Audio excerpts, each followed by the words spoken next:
Sounds good. Okay. You know, that's what I'm talking about. Thank you. Kay, what's up, Kay? How you doing? Bruce Newsom's in the house, as well as Jessica. Oh, I just got her. Mississippi, Mocha. Yeah, you got it. Kiwawat, Bethlehem, Bro Sean. Peace and blessings, my brother. Same to you, man. Same to yours and all those that you love, my brother. Same to you, man. Affectionate Earth, B1. Buck Billy in the house, of course. And we got Katie Lindsay, Chi-Town, representing in the house, y'all. Give it up for that. Man, it's good to be amongst friends, man. Jesus Christ. Rose, Elizabeth Looney, James Sumter. They came so early, I didn't even see him. They're at the very top. Harry, what's up, Harry? I ain't forget you, fam. What's up with the Hennessy, Harry? Michael Caesar, what's up, brother? How you doing, man? Papono Shelley. Papone and Shelley. Yeah, I gotta say it quickly together, make it make sense. David Melford. Yeah, man.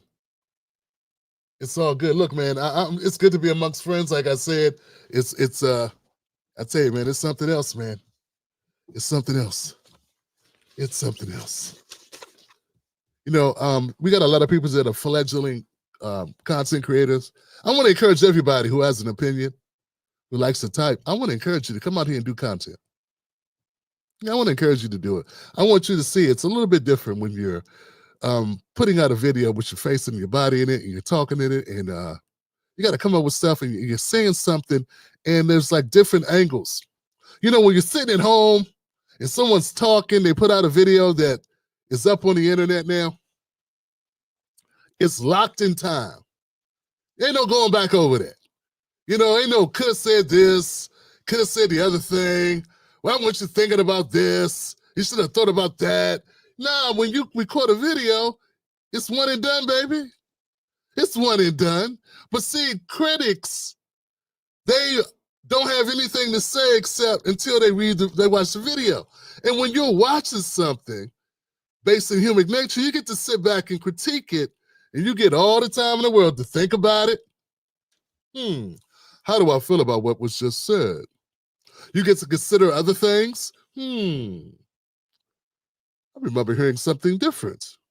You know, it's different when you are the critic and then when you are the doer. So I've been getting people saying some crazy stuff. I'm like, yo, you do the job then. Shit. You do it.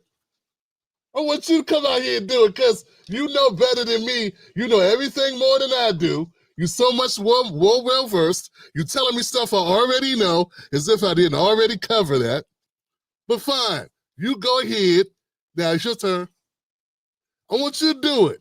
Nah, your turn. It's your turn to be a content creator. Yeah. See, if you was a content creator or a public speaker or a recording artist, and you did anything that gets recorded or taped live with no script, you would know. Ain't no perfection in what we do, baby. Family, there ain't no perfection. I'm by myself. I don't even have a sidekick or a partner that can fill in the gaps and be like, oh yeah, Tim, what about this though? In real time and have a conversation. So it's a well-rounded conversation. I'm one person. I got to be well-rounded for the whole thing by myself. So look, I'm not complaining about it, but I am saying I want you to understand it's different when you do this. And I wouldn't know it if I wasn't doing it. I'd probably be like you. Why didn't you talk about the other thing? I don't know. I didn't think of it at the time. I don't know, because I'm not Hercules, motherfucker. I don't know, because I'm a human being. I don't know, because I'm not walking around in your head. Because I didn't just watch 5 different videos from 4 different creators and have all that stuff in my head. I don't do that. I don't go watch somebody else and then be like, in fact, that's on purpose. It's not because no one's good or they don't have good points at times or whatever. As a creator, man, you really, I find it best not to have other people's judgments cloud my own judgment. And what I mean by that is when you do what I do, which is live, unscripted, for the most part, I got some notes today. And I always have my itinerary with what topics I'm going to cover. But that stuff will just pop out your mouth because it's in your head swimming around. You know what I'm saying? And you don't want to bite nobody's rhymes. I come from hip-hop, late 80s, early 90s to the 2000s. Like, you don't supposed to be biting people's rhymes unless it's homage. You know, like, you repeat a line, but it's all out of respect, and you ain't trying to make it your own. You know what I'm saying?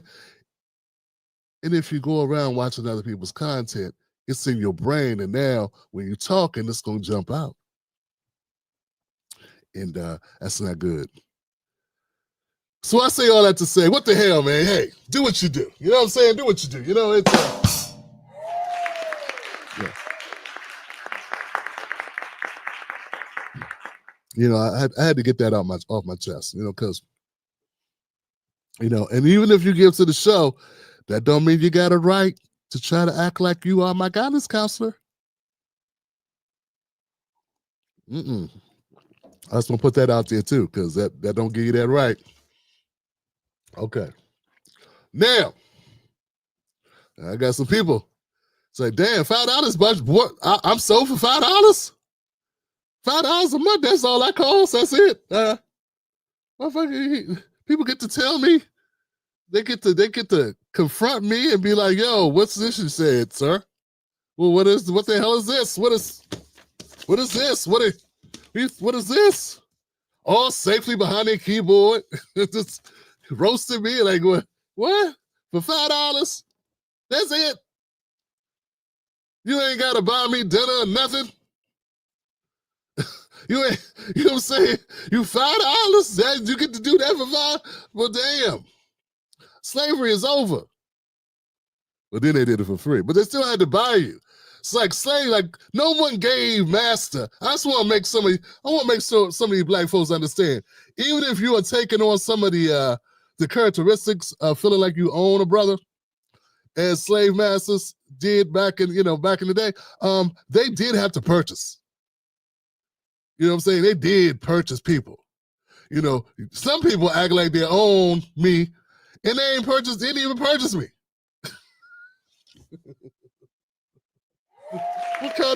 This is crazy, but you gotta be me, man. My son said, I'm gonna get off this, but my son said, Dad, you know, there are people who have less subscribers than you, and they don't even go in their comment section and talk to people like that, you know? Yeah, I just want to remind you of that, you know? That was his way of saying, why you reading them damn comments, Dad? Don't do that. Never do that, Dad. I'm like, well, I gotta interact with people, you know what I'm saying? My son's a wise young man. He's a wise young man. All right, tonight's show is brought to you by the Tim Black Mug. Go to timblackmug.com, get your own mug. It's dishwasher safe. It's microwave safe, and it is slave master safe. It is black slave master, I own you, black man safe. But nah, it's hater safe. And it's got liberal tiers and hotep tiers and conservative tiers. It's got all them tiers you can put in here. Just put your tiers in here. Go here, put your tiers in here. And then just go ahead and drink them. Fortified. Able to ride. Don't drink and drive. Stay alive. 95. That's an inside joke. Mrs. Black, how you doing, Mrs. Black? How you doing? I know you watching, Mrs. Black. I want to shout out my family who also watch. Yeah, my sister be watching. She's like, I didn't even know anything was wrong with him, Mom. She's like, well, that's my baby. I can tell when he ain't right, which is most of the time he ain't right, but something wrong with him. Something wrong with him. I said, Mom, I'm 95% better. She said, you sure, baby? Take more time off. Are you sure? See, that's love. That is love. People telling me, people reading me the riot act. They didn't even know I was sick. They don't even care. They don't know nothing. They ain't even been around. You know, other people's channels talking like people don't see you. Just showing your ass everywhere else except the Tim Black show. Then come back over here with all types of reprimands. So look, if you go look, it's like when a woman, hey fellas, when women mess around on you, right? They pick up the aura of the person they was with. You know, because women, they emotional, man. You know, they pick up the aura, man. So it becomes evident that they messing around. You can kind of tell when people are messing around. Because they come back to my show, they be like this. Why do you do that? You know what I'm saying? Why you do that? But why you say it like that? You know, there are people that disagree with you, you know. Like, oh, for real? You mean everybody don't think exactly like me? Tell me more about this people having their own mind stuff. I didn't know people had their own mind. Tonight's show, what the hell? Oh hell nah. Steve Harvey in the house. Hell nah. Baby. Democrats, tonight's show, Democrats jumping ship, Trump's court battles, and Tesla's firestorm. Yeah, we're going to have fun covering that one, the Tesla firestorm. But look, check this out. We're going to have fun tonight, y'all. We're going to have a good time tonight. Come on now. Come on now. It's going to be some magic done tonight in this joint. It's going to be some magic. Man, I got to admit, man, it's hard not to get petty when you up here. It's hard not to get petty on people, man. It's people, man, that have disappointed me, and then they be up here doing their show and stuff, and they show be all boring and stuff. I'll be like, You froze me out. Now look at you. Shit all tired. It make me fall asleep watching them. I think that this and that and this and that. And oh yeah. Sounds good. That's you watching, they be talking, and I think this and I think that, and I'm saying this for the 18th time in a row, just saying the same thing differently because there's a single thing I do. I don't mean no harm, man. I don't mean no harm, man. I'm just making fun, man. I'm just making fun. Tim Black Wolfpack in the house. Thank you for giving to the Tim Black Show. I know you ain't got to do it, but you do it, and you do it so well. I want to thank all the people that contribute to this Black independent media show that's putting it down and saying the real. I want to welcome all the new people who have come through the show, man. You are amazing. I want to thank you for representing and for sharing this. Our goal tonight is 400 likes because we can do this, man. We are built for this, man. Woman, people, we are built, fam, for this moment. Don't you listen to that doom and gloom about what we can accomplish. We can accomplish many things. We are resilient people. We put it down, Johnson. Don't you forget that. Join the Tim Black Show by going to jointimblack.com. Yeah, you can join on YouTube or you can join on Patreon. All right, let's get cracking, man. We good, Buck? Mr. Bewley, sir, are we okay? Miss Mamba, are we straight? I hope that we are.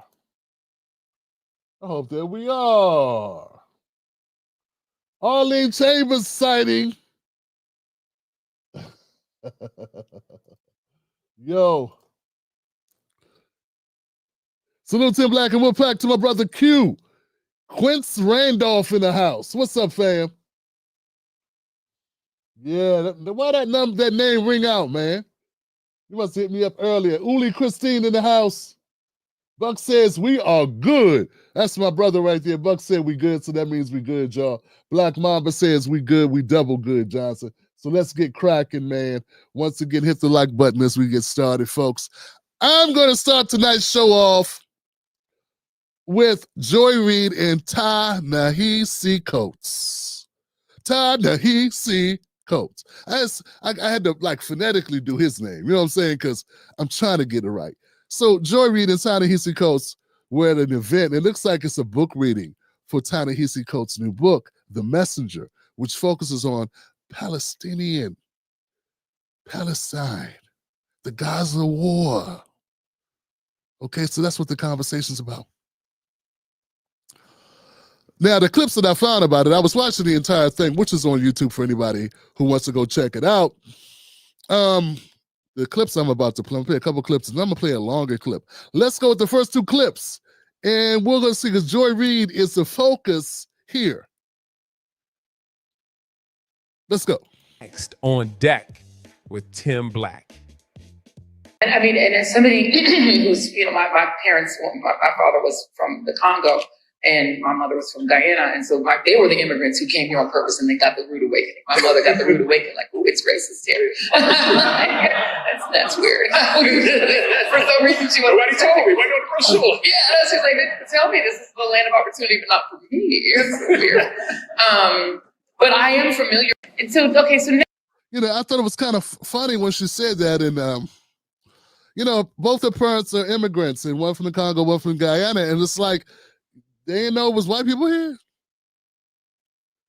Yeah, they didn't realize that. It just seemed a little strange, but I'm not knocking them, but they are much older than her, right? Because they are her parents. So Joy's like in 50 something, you know what I'm saying? And her parents will be in their 70s. So, I don't know when she came here. I don't know a personal business like that, but it did strike me a little weird. That's all, Just landed a little weird. It landed a little bit weird that Joy was talking like her parents really didn't know much about America, but Joy did okay. Like, she did okay. I mean, she buttered the right biscuits and said what she needed to say, and I'm sure she worked hard to do whatever she was doing. She went to great schools. Something worked out, you know what I'm saying? Like, 1 minute I think she was talking about affirmative action that helped her a whole lot. Then she said, no, she earned it out the dirt. She got it out the dirt. I really don't know how she did it, but she did it. There are those that are roasting this. I'm not going to roast it. I'm just going to say I appreciate her being so open about her heritage and about what, and where she comes from. And a lot of Black Americans, I think they just don't.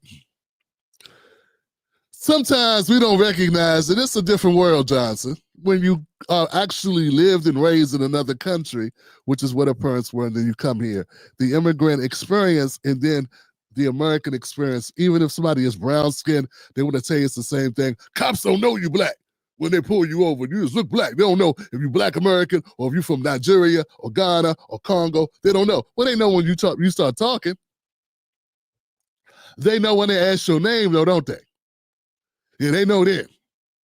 Yeah, it's the scriptures. There's things to give off. And then I met, I remember when I did a thing, I had to go to Portland, Oregon.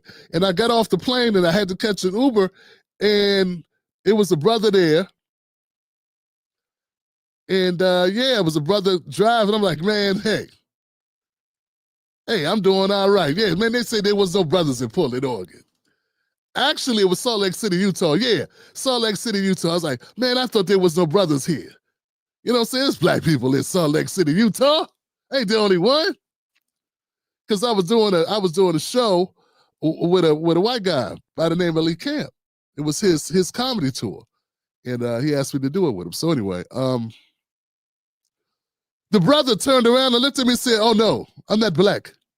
I'm here on studies. He quickly jumped out there like Godfrey. He quickly jumped out and let me know what it was. You know what I'm saying? So, nah, man, you ain't got to be asked if you don't have to, people don't have to look at you to tell. They're very quick to delineate. So part of the delineation where Black people are like, we need to stand up for being Black Americans because people treating us like we get lost in the sauce with this melting pot. They delineate themselves all the time. Yeah, so let's keep going with Joy Reid, man. This is good stuff. Now let's move on to the election, because now that we've done the palate cleanser and talked about Queen Bee, This election, I think, for a lot of people, was a surprise that shouldn't have been a surprise. I know it was for me. I think I had allowed myself the 107-day delusion that it was possible for this incredible, Black and Asian woman to win. And then you were sort of snapped into reality on November 5th. Were you as deluded as I was going in, and what is your reaction to the result? I mean, I don't know if I was deluded. I thought she was going to win. I did think she was going to win. Next. When you hear smart people, when you hear people that you think, how do I say this?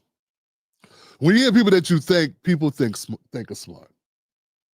And I'm not saying they're not smart, but I'm saying, man, you got to understand that what supersedes smartness is what's best for your career and what's best to say. And I must imagine that Joy Reid is playing games right now. And look how adept she is at playing that game. I knew she wasn't going to win, and I don't work for MSNBC. And Joy's been doing this I've been doing this since 2013, 2014. She's been doing this probably before that. How can she not be able to see what I can see? Know what I'm saying?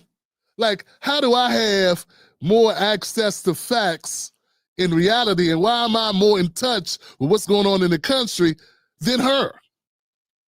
So either she's a complete imbecile, right? Either she's a fool or she is playing games. And look how easily she slipped into it like it was sincere. Like, I can't believe, and for a minute, I thought it was possible. Yeah, well, you thought it was possible what? That she could do what? I mean, let's hold up a second. I'm not going to relitigate Kamala Harris's loss, but it doesn't take a rocket science to figure it out. I mean, Kamala Harris didn't have a game plan in place. All she had was money and name recognition. That's it. She had two things. But the name recognition wasn't a positive because she hadn't really done anything with her name for it to ring out. She was vice president, but she didn't use the position to really elevate herself. And maybe that's because of the limitations of the position. But nowadays, you can have a podcast. You can do all types of things you can do yourself to really, if you really want to stand out and you want to step up. She didn't do those things. And if she did, it doesn't matter because it didn't penetrate. And I make content all the time. If she would have been doing things that really resonated her name for the last 4 years, I'd have been talking about it. So the fact that she wasn't doing that, how could you think she's going to just come in and beat Donald Trump, whose name has been in the news for a decade straight the entire time? So Joy Reid and Ta-Nehisi, this is all cap, and so Joy Reid is a hack. And that's why I said to John McWhorter and to Glenn Lowry, both doctors, both smart guys, why are we pretending that Joy Reid ain't full of it? And I guess it's different because they got to work with these people, I guess, or in professional circles that they float. And that's what it's all about. People who have to maintain a certain whatever in order to stay in the club. Yeah, I don't think it's mean to call out Joy Reid, nor do I think you should give her a pass. I think she needs to be called out, and this was some garbage. But that's not even the most interesting part of their conversation. Because I found another clip by Ta-Nehisi. I looked a little further. I said, I want something that has more meat on the bone. Because these two clips been circulating around X, and everybody's commenting on these two. Let's go a little deeper. So here goes Joy Reid and Ta-Nehisi talking a little deeper about society, Trump, MAGA, and inadvertently, on accident, totally on accident, Ta-Nehisi Coates is going to expose Joy Reid. Is about their anger over the removal of that story and the replacement of that story with a Black liberation narrative, a narrative that we read in the 1619 Project, the sort of, pride in knowing that our history was more complex. They don't like it. No. And Trump is already promising he's going to banish that history again and put us back to where we were then. Talk about why that war seems to be so successful and why so many people of color, including some Black people, are willing to vote for it. Yeah, I don't completely understand. And not that many, but it's some. Yes, some. I don't completely understand that part. I'll be honest with you.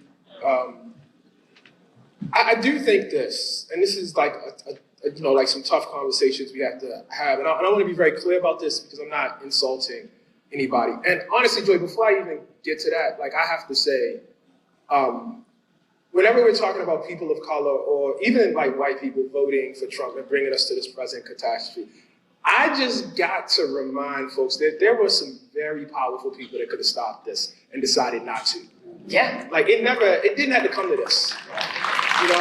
Stairs and Merrick Garland. And why Biden appointed Merrick Garland, and like there were people who they just didn't want to fight. They didn't want to fight. They were scared, they got punked, and here we are. Yeah. And so like I know, on some level it is important to look at the demographics who voted for this. It never listen, these people have bills to pay. They got jobs to work. They do not have the luxury, like, people like us, of studying every little thing that somebody says and figuring out what is what. But there are people in Washington who are appointed who could have stopped this and just didn't want the smoke.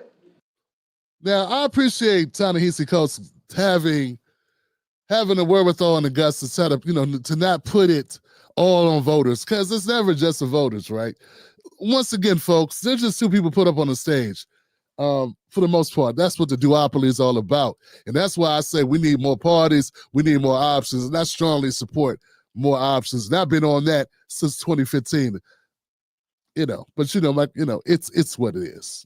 This is the system. So if you went to the voting booth in 2024, there was limited, like if you didn't know, if you had Dr. West or Stein on your ballot, you might not even know who they were or what they were about, even if they appeared there. And this is face it, as far as publicity or access and actually, having the ability to like hear them talk about issues that impact you, there was very little of that you're going to get from anybody outside the Democratic Party. I mean, the Democrats even froze out RFK Jr., Marianne Williamson, and Dean Phillips, and these people ran as Democrats. And they voted Democrat and been, Democrat part of the conversation. So, yeah. But I appreciate him at least saying, hey, these people don't have, these people, they don't pay attention to this stuff. But here's the thing, man, and this must be said. I don't think the average person is voting for America to be better on history. Yeah, if you had the luxury, and this is for all my elite folks out there, if you had the luxury that you can make decisions based on what your kids gonna learn in the history class, you must be good on healthcare, you must be good on rent, you must be good on job, you must be good on paying your energy bill, keeping your lights on, you must be good on your parents' health, you must be good on your own personal health. I mean, there's a whole list of things, the checklist of life that you must run through, that you must have already checked all those boxes, because by the time you get to Black history being the forefront, the most important thing, I mean, damn, that you want to jump out the gym on. And I didn't see Kamala Harris really offering a huge alternative to Black history. The 619 Project. Like, just the fact we got these people that think that is like a major thing. These people won't talk about the immigration of 10 million people coming across the border that are going to compete with moderate skilled to low skilled Black folks, Black men, in particular Black men who don't have degrees.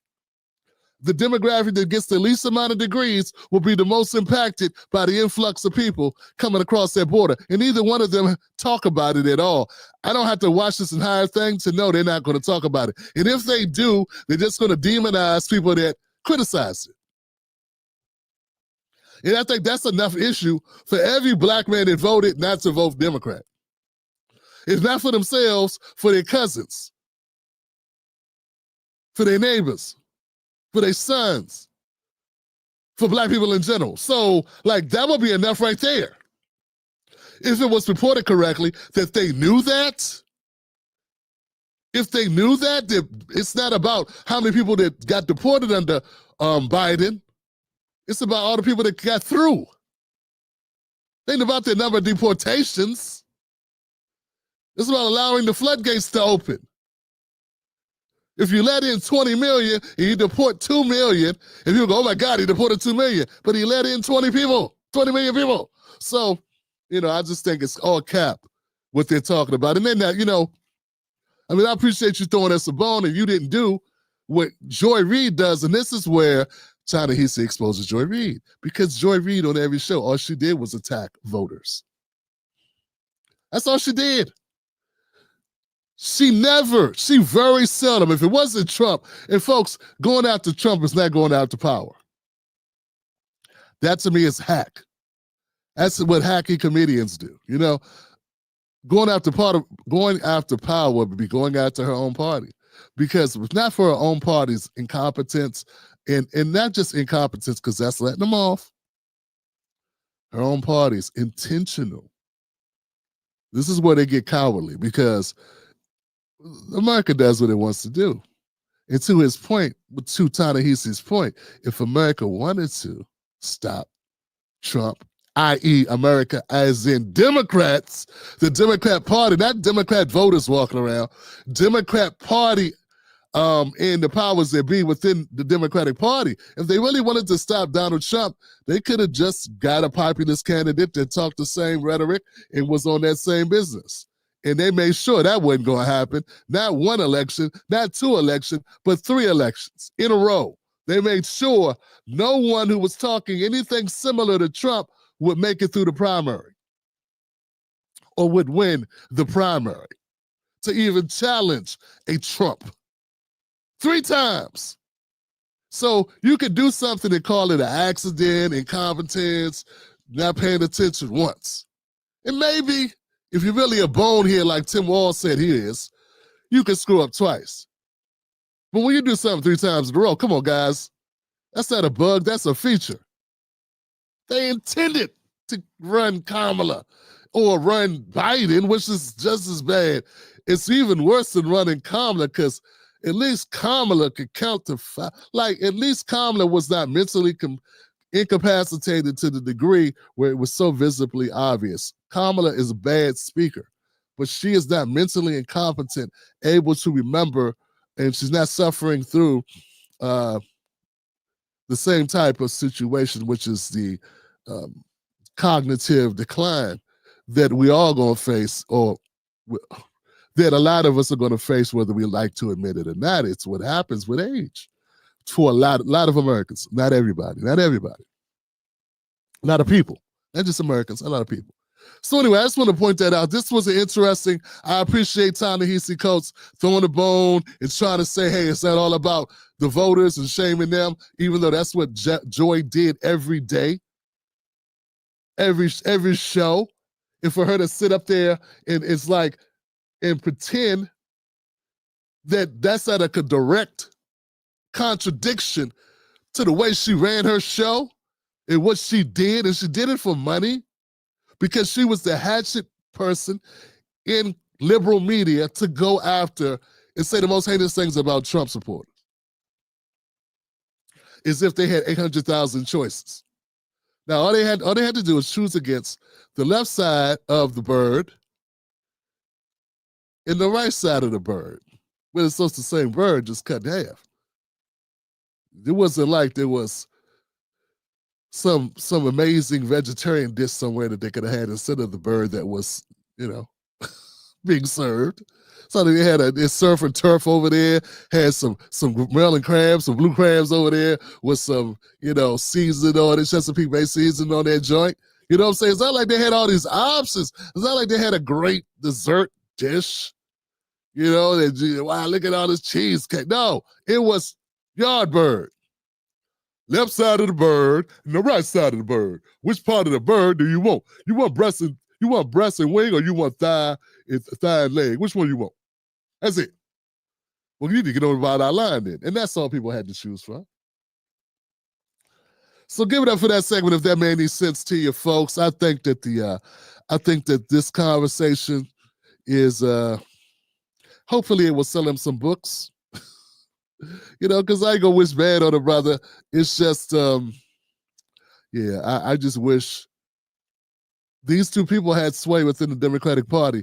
If they fought with their party to be a better party, the way they fought, the way Ta-Nehisi fought for Palestinians, in the way Joy fought against powerless white Trump supporters. And that was her main thing. Oh, she went after black Trump supporters like they was betraying black people. There are black people that feel like you're betraying black people just by participating in that, in the elections at all. Like you cosplaying like you. Yeah, Joy don't get it. And it's intentional. Because she does get it. She just pretends not to get it. It continues to fool other people, and for that, she deserves all the smoke. All right, guys, give it up for that segment. It is what it is, guys. It is what it is. Next. As I was going in, and what is your reaction to the result? I mean, I don't know if I was deluded. I thought she was going to win. I did think she was going to win. Next on deck with Tim Black. And you know what their attitude is? I made my money all by myself. How dare your government take my money from me? I don't want to pay taxes. Or I built my company with my bare hands. How dare your government tell me how I should treat my customers, my the land and water that I own, or my employees? They hate government. Government's a barrier to people, a barrier to stop them from doing things. They want to destroy it. We are not letting them do it, and we're united. Look at this guy talk that nonsense. Look at him. Have you anybody here ever owned a business and worked their ass off to try to make it successful? Yeah. You work a lot harder at a business than you ever will at a job, This whole thing of passive income is a farce. You know how hard you got to work in order to have the cumulative effect of passive income? So the majority of people that do actual work for a living, I just want you to know that doing actual business is doing actual work. And in the same token, people that don't own their own businesses are not the only people that get tired of how much they get taxed. And it's not that we don't want to pay taxes. It's not that I don't want my neighborhood or my community to benefit from me living in it. I want to serve my community as well. But the problem is, where the hell the money going? Where's the hell the money going? I don't want my money going to fund wars in other countries. Now, somebody invaded the United States and was walking down, Martin Luther King Avenue over there by the Big T in Southeast. You know what I'm saying? I'd be like, okay, we need to do something about this. Take my whole check. We need to stop them. But that's not what's going on. Some people have a right to complain about our government. In fact, what makes it so hypocritical, folks, what makes this so disgusting, and why I do not feel any sympathy for Chuck Schumer, who probably will be voted out as a scapegoat for the feckless, flagrant foulness of the Democratic Party, is that this guy was one of the main people calling for government cuts. 2008, 9, 10, 11. During Obama administration, this guy, I got clips I played on this show of him trying to convince other Congress members that we need to trim government entitlements and government in general. This same guy. So it's just cap, once again. It's a bunch of malarkey that the Democrats are spewing. But there are people that are watching, or people that have been losing their minds about what Trump is doing with these cuts, who don't know the Democrats have been on the same cuts. Every president, as far back as Reagan, was talking about cutting the government. Everyone, including the Democrat ones, including Clinton. Clinton set up a commission to cut stuff. So did Obama. In fact, the name of Obama's commission is pretty close to Doge. It was about government efficiency or something. It was something, it's like Trump got the name for Doge. I know Elon Musk has a coin called Dogecoin, but so it's not Doge, but the Department of Government Efficiency. There was some type of government efficiency play organization that Obama started, and I've covered on this show as well. So that's what I'm talking about. It's like nothing new under the sun. And I tell people, and I guess they just, I don't know what it is, man. Maybe if I bleach my skin, I could get more people to believe me when I tell you. But I'm gonna assume I got good people here that don't discount when black people tell them something. I have yet to find, seriously, I have yet to find much done by Republicans that haven't already been done by Democrats. And I try to tell people like, oh, why don't you believe this? Why don't you believe that? It's not that I disbelieve what you're talking about when you criticize Republicans, but I'm trying to tell you they are very similar in a lot of ways. In the things that Democrats call out about Republicans, the things they're already doing or did. And they don't have a media to hold them accountable. You don't know they did it. Like, I don't mean to go too far. I'll leave you with this. We're going to keep the clip going. There was a person that said, Tim Black, well, you know, Biden had executive orders, but his executive orders weren't unconstitutional like Trump's executive orders. So you just all up Trump's ass. I'm like, well, damn, Johnson. That's BS. Get a little testy there, my brother. Talk to a brother like that. Okay, check this out. So your argument is that you don't believe that Biden had executive orders that courts decided were unconstitutional. Dude, your head in the sand or what? One off the top of my head was the Student Reduction Act when he tried to reduce the student loans. There was a big fight in court about that. What do you think it was? They said he did not have the authority to cancel student debt. That's just one. That's like one that was everywhere. Like if you didn't know that and you're accusing me, like I don't know what I'm talking about. Obama got sued so many times for his executive orders because he had a lot of executive orders that he was like, yo, he would talk about it on the stump like, yo, keep on trying to sue a brother. Okay, well, go ahead and sue a brother then. Shoot, I'm up here doing this for you. They want to sue me. Really? Really? Want to sue me? So I'm going to keep going, but that's my sticking point with the Democrats. Chuck Schumer's going to talk a little bit more on The View. It's pathetic. It's sad. I do not cry tears for him about to lose his slot, but here he goes. He tried to act like he has fight in him. He does not. He has donor money, and let's go. God.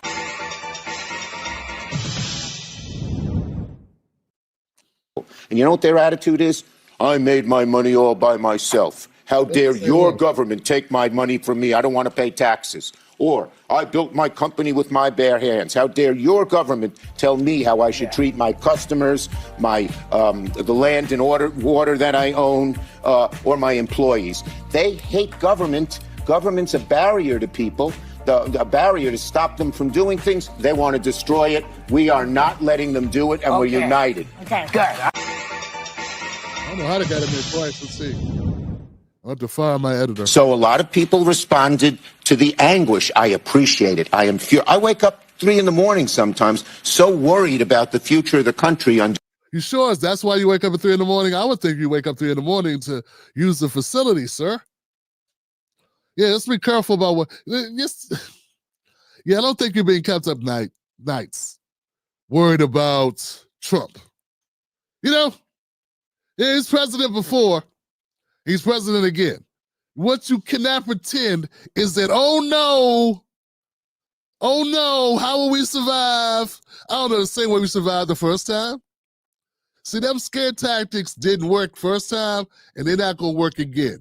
It's sad that some of us actually believe Democrats when their mouths are moving. They don't believe Trump. Trump's a liar. They get that. But they don't think the same thing of Democrats when Democrats be talking. They think that Trump cornered the market on lying.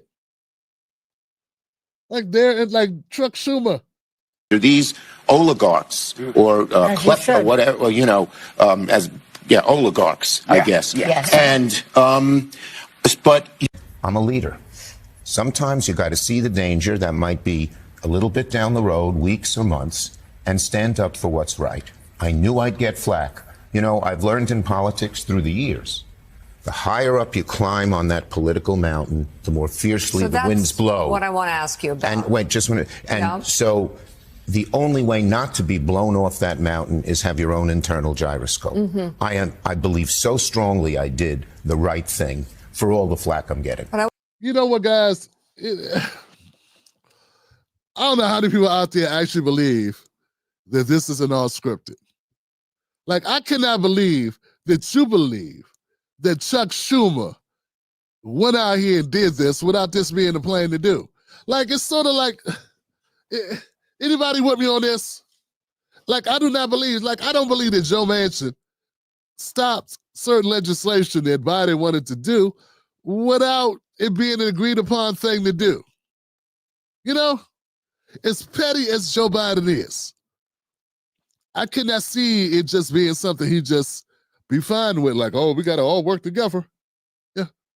You know, we got to work together. We ain't black. We got to work together. And sometimes we disagree. Nah, when people are really upset about their agenda, what they're working on, and they're serious, they don't take things laying down like that. These guys are arrogant, rich, old dudes who would be pissed off. What I'm seeing from the Democrats is a bunch of theatrics. This is all, I believe, this is all a play to distract us from the fact that Democrats aren't really serious about anything. And now they get to, part of their strategy is to pick somebody who bubbles up in the polling, in the focus group testing, to pick a new person to kind of be the person that can go through the fire, go through the door for them, first through the door, try to help the party not be a laughingstock. So right now they're auditioning AOC and Jasmine Crockett. They also were looking at some of the governors. Tim Walz popped up back in the picture. We'll get to him later. I just don't believe that these people are serious. I just don't. And I don't believe anything the Democrats do is like one person going rogue. It's a corporation. It's literally a organization with figureheads and money and staff. And you think this guy just runs out by himself and alters the movie on the fly? And everybody sits around like, what's going on? What's going on? What's happening? You really think that's what happened? I don't think so. I don't think it's that. I think people want it to seem that way. They want to give this idea that they want to give the veneer that these people act, like individual. You know, that they act as individuals and that they're sincere. I don't think they are. I don't think Chuck Schumer is. I'm not saying he shouldn't go down for this, but what I'm saying is he did not act alone. This is an organized, planned event. Ain't nobody just doing stuff. Ain't nobody improvising. I don't think so. I don't think it is. I do not believe that. You would have to convince me, and with what, I don't know, but you would have to convince me that Chuck Schumer is not following a script that was prepared for him by either donors high into this, some of those billionaires, some of the oligarchs on the Democratic Party side, or people in Wall Street or in other industries. Let's keep going, but this is what I believe. I want to ask you about. Next on deck with Tim Black. For those of you who may have felt like this was a total capitulation, Senator Schumer just felt like this wasn't the moment. Yeah, Jon Stewart, and someone said Tim Black, and I was having a conversation with my son about this earlier. And it's like, Jon Stewart is he's one of the people that he's touted. Like he's one of those people that calls it 50-50, and he's going to call out the Democrats, and he's so good at this. And I understand people want something. They got to have something to believe in, but I don't think Jon Stewart does. it's always like calling out, like, you guys could do better. You should do better. It's not like calling out the way he calls out Republicans. He's never like calling out Democrats in a positive, he's never calling out the Republicans in a way as if he's cheering them on. Like he's supporting them and hoping they right the ship. Let me chastise you a little, and then you're letting me down because you're much better than this. No, the Democrats are not better than this. They're as horrible as they display themselves to be. And if this is the only indication that the Democrats are on their BS, then I don't know where you've been. Also, for the record, it's very nice to see the Democrats, the white Democratic Party, finally coming around and understanding what black people have been saying all this time. The Democrats ain't serious about your vote, and they aren't serious about getting things done that you want them to get done. Period, point blank. So now, welcome to my party. And what I've been seeing this week are a bunch of Democrats finally sounding like Black Americans sounded last voting cycle. Now you get it. Now you get it. I got everybody pissed off now. But what did it take? It took a couple of cuts into your pocket. That's what it took. It took a couple of cuts in your pocket, your little slush fund. It took for you guys to feel like, uh-oh, business as usual in the bureaucracy. And when we say bureaucracy, we're really talking about like kickbacks, cushy jobs for their friends, contracts, no-show contracts. Stacey Abrams with almost a $2 billion contract in a field she's never worked in. You know, little things like that. Checks being cut for who knows what, to who knows who, that result in who knows who getting a job at some place, and then other subcontractors. It's a big mumbled mess of kickbacks, back scratches, and a bunch of other bogus stuff. And that's all it took. That's all it took. It took for them to finally to say, oh my God, what's going on with the Democratic Party? Let me be vocal. They weren't vocal about it when Black Americans only moved 3 percentage points in 50 years in housing. Black Americans only improved 3% in 50 years voting Democrat. But that wasn't enough for them to be like, hey, what's going on? Why aren't things working better? This isn't right. We need to stand up. The average kid, average Black kid reading level is like 5th grade, 6th grade, and that's graduate. Like, these things didn't make you want to be like, that's it, that's enough. I mean, on this show, I'm giving you statistic, data after data, statistical benchmark, the forecast. We've talked about it. None of those things made these people want to jump out the gym. Some of you were threatening to quit their party. We got Torre, was on MSNBC. I covered him last week, saying he gonna quit the party over Chuck Schumer. You didn't want to quit the party over all the other shit? That Juneteenth stunt didn't do it for you? You weren't insulted by that? Okay, weird. You weren't insulted with the hip-hop day in New York? You didn't think that was kind of corny? You didn't think them putting on the kente cloth and kneeling for George Floyd was some bull? Some BS? No? What's it gonna take? What's it gonna take? Like, I know what it took. It took for the bureaucracy money to dry up a little. It took for y'all to be threatened in the pocket. And now everybody's coming out the woodwork. Yeah, Johnson. So yeah, I'm not saying John Stewart is wrong to call him out. What I'm saying is he's 80-20 ball. You know me, I'm a Democratic Party hater. And I got reasons. It's not because I went to the house and they made me park the cars for them. You know what I'm saying? It's not that. It's because my people have been voting for them 90 to 95% for the last 50 years, and we got squat to show for it. And instead of people complaining about that and wanted to call it a quit and end of days on that, they wanted on something that's don't impact us. That's why I don't take them serious. But I don't want to play too much of Jon Stewart because I'm pretty sure the Daily Show don't allow you to play his stuff. I don't know why I included this clip. Let me just fast forward a little bit on Jon Stewart. For Democrats to press their case because Trump is still too strong. The 48 approval. Let's do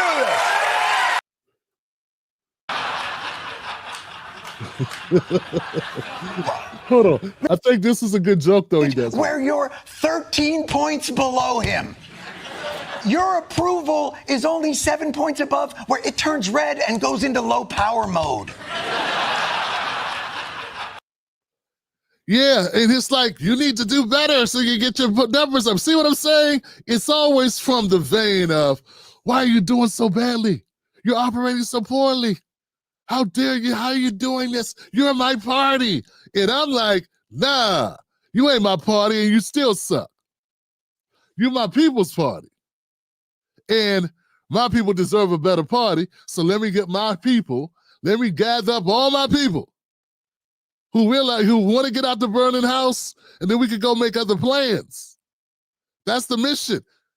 Jon Stewart's on some, we need to repair this, we need to get them, we need to put them in line and get the Democrats to be better for us because that's our party. And I'm like, nah, we need to destroy this thing need to go. We need to, this ain't it. We need to be able to negotiate with the Democrats from a position of strength, which means we got to be willing to walk away from them. We got to be able to negotiate for real, for real. You got to not only get upset, get drunk, get upset, pack your bags, leave them by the door, and talk about leaving. You got to actually take them bags out and leave. And you can't come back unless you get the right deal. I'm not saying you can't come back. Maybe he got to go to counseling. Maybe she got to go to counseling. Maybe I need to sit down with some pastor. I don't know. But you can't just keep coming. You can't just keep doing the theatrical. And then in the morning, we all start sobering up a little bit and we put everything back the way it was. And that's what the Democrats want to do. And I'm saying that's goofy.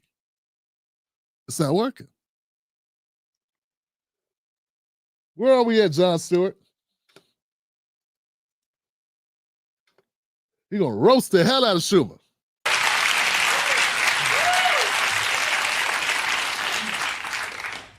Perhaps I'm being too hard on the senator. Although I am not.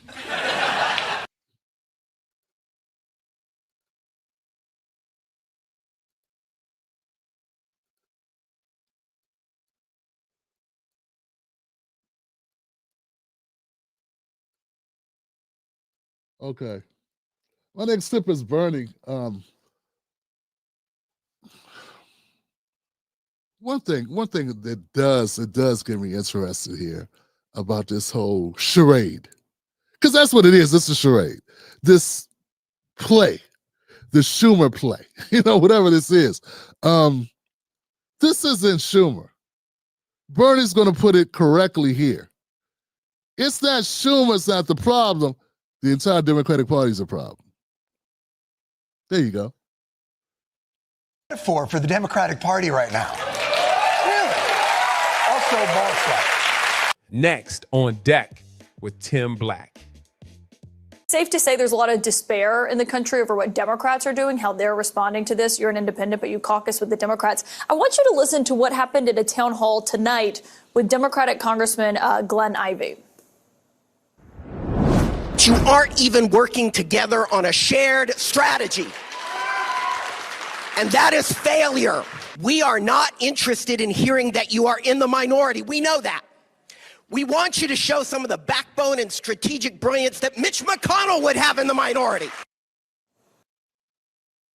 Yeah, gave him some of that good right there, Fred, the elbow. That's that elbow punch right there, Johnson. I'm not going to say I disagree. If that's your party, yeah, get in there. Get in there and do something. Move around. All I want to see is backsides and elbows. Get in there. Is that what you've been hearing out on the road, Senator? I think there's a lot of discontent with the Democratic leadership, and I think with the entire Democratic Party. And one of the things that I and Alexandria will be trying to do is get people involved in the political process. either as independents or as progressive Democrats, to stand up for a working class in this country, which is being hammered every single day.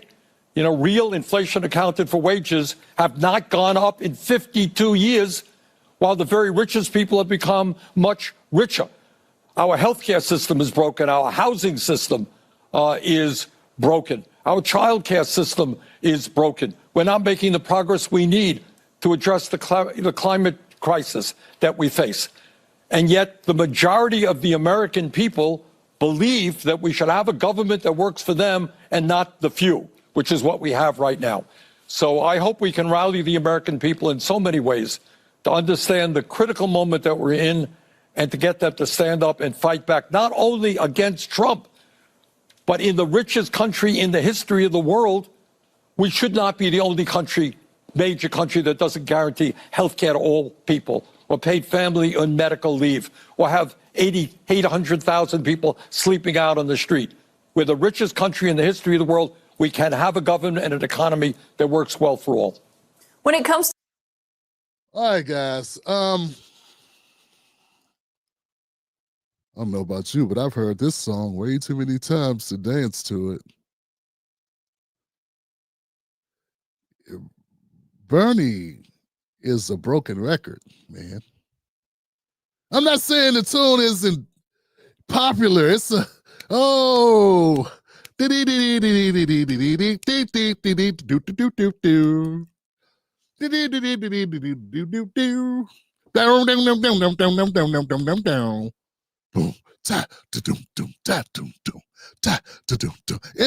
a very easy, catchy, depending on where you come from. And we all know this. There's some good old boys. Never meaning no harm. Bernie Sanders is a broken record that just keeps on playing, man. He is like summertime. Makes me feel fine. Rolling through the jasmine in my mind. Happy feelings in the air. Lying like these Democrats care. Bernie Sanders is saying the same old thing he say all the time. Bernie can say this in his sleep. Bernie's last day on this earth, in this realm, Bernie will be able to recite this speech. Because he's been saying it for 30 years. And what? At some point you got to go, what, Bernie, what? Okay, yeah. He's right. Corrupt, most powerful country, most wealthy country, blah, blah, blah, blah, blah. Veterans sleeping on the streets. Yeah, we know the whole, I got a list of the things I say too. Here's the thing though, Bernie, it's your job to fix that shit.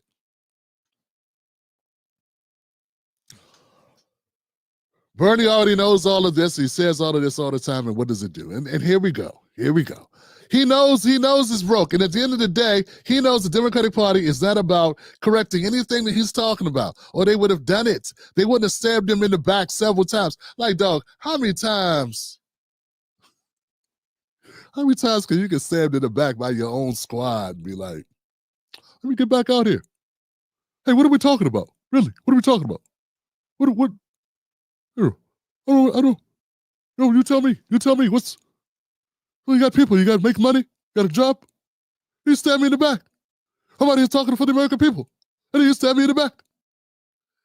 And keep stabbing him in the back. You stabbed him in the back in 2016, and stabbed him in the back in 2020. In 2024, they reel him out to talk to get you to go back and vote for the same people that stabbed him in the back. And I love Frankie Beverly's music, man. Rest in peace, Frankie Beverly. And I still like Will Smith's, Summertime. I love it. But it's getting old, Johnson. And the reality is, you already know the Democratic Party has no intention of repairing anything that you're talking about. And all he's going to do is try to tell people to come back to the Democrats anyway. Yeah, go to the town hall and then do what? What, Bernie? to that effort in the Senate, do you think Senator Chuck Schumer is the right person to lead it? It's not. I know everyone's beating up on Chuck, and I strongly disagree with him. strongly, no one is in the caucus more critical of Schumer than I am, but it's not Schumer. It's the caucus. It's not the caucus. It's the Democratic Party. You got to take a deep breath and understand that you have a Democratic Party. You got a Republican Party, which is owned by Musk. Any Republican who defies Donald Trump will be primaried by Musk, unlimited amounts of money. In the Democratic Party, you got a party that is heavily dominated by the billionaire class, run by consultants. So you're gonna put it all on Musk, on the Republicans. Name some of them, some of those Democrats that do the same thing, because Elon Musk didn't get Cory Bush primaried and out of the race. Elon Musk didn't get, brother, was it Jamal Bowman? Yeah, didn't get him thrown out the race. Didn't get him primaried out. It wasn't Elon Musk that sandbagged, hit Nina Turner out there in Ohio. I was there. You were there. We were out there supporting Nina. Yeah, back when I was acceptable, because I still wanted to talk this, reasonable, company-friendly stuff, and I was still, in that cool club. Yo. So won't we being as critical? Well, I know why you can't be as critical, and I get it. You're part of your company guy, and that's what Bernie is. He's a company guy. He is a company guy, Johnson. The Democrats are owned by. They got their own billionaires that own them. And they got their own nonprofits and their NGOs such as AIPAC that own them. I don't see anybody. Well, let's keep going. I'm gonna get in trouble. Who are way out of touch with reality. The Democratic Party has virtually no grassroots support. Yeah. So what we are trying to do is, in one way or another, maybe create a party within the party of bringing millions of young people, working class people, people of color, to demand that we just do business as usual. That we go back and we shut up and get in line and vote for him anyway, because it's either that or some evil person on the right who's just as bad or worse. So we need to get in line. And see, that's why I'm saying, that's why I don't understand how anybody could disagree with me. We got to break this. Don't you see a cycle? It's different. If you never voted and you don't know what's going on, you don't know the track record of the Democrats and Republicans. It's different if you're new. I accept you being like, Tim, what are you talking about? Obviously. But if you've been around, you've seen this play before. I mean, how many times you sit through the same movie? At least I got the guts to say, let's change the movie. Let's walk out the theater. Because they're showing the same film. We've seen it. It's the same movie with different people playing it. The roles. Jesus Christ, what are you doing? I like Bill Murray's Groundhog's Day. It was a great movie, but every day was the same. And you're I don't know what they're trying to do with this. And it's amazing, folks. It really is. It's something else. As a Black American, a foundational Black man, to sit here and see white guys as pissed off as Black guys are, and no one called them dangerous or radical. That white guy that was yelling, that's Black America, has been that way for at least the last 8 years online. We got people that we can yell with now because we got people doing this thing together online. But we've been at least yelling since then. We've been yelling since 2015, at least. I was. So what? It's 10 years of yelling. But now we got white guys yelling too. They 10 years behind the curve, yelling now because now they mad because somebody lost a government job. When Black people been last hired, first fired, we got entire industries where we can't work in them because you don't speak Spanish and we know Spanish the least. And y'all want us to shut the hell up about it. So I don't want to hear that nonsense. So same thing, look at these Democrats and progressives and go, okay, good, fine. And like I said, I got no problem with you wanting to fix your party. That's your party, get to fix it. But getting back to status quo ain't good enough. It's not. that the Democratic Party starts standing with the working class of this country and take on the very powerful corporate interests that have never had it so good. You've been out on the road hearing that from voters with Congresswoman Alexandria Ocasio-Cortez, as you mentioned. People are saying she should primary Schumer. Do you think she'd be a formidable opponent if she did? I don't want to go. Look, the issue right now is not worrying about a primary 3 years ago, 3 years from now, whenever it's going to be. That's media stuff, Caitlin. That's not what people are worried about. It's Democratic voter stuff too, though. Wake up. What we have got to do now is wake up the American people. The vast majority of the American people do not believe. Bernie's not prepared to throw Schumer under the bus like he was thrown under the bus so many times. And that's fine. Maybe that's who he is. If you don't think Alexandria Ocasio-Cortez is a worthy replacement for Schumer, maybe you shouldn't take her on your tour, your oligarch tour.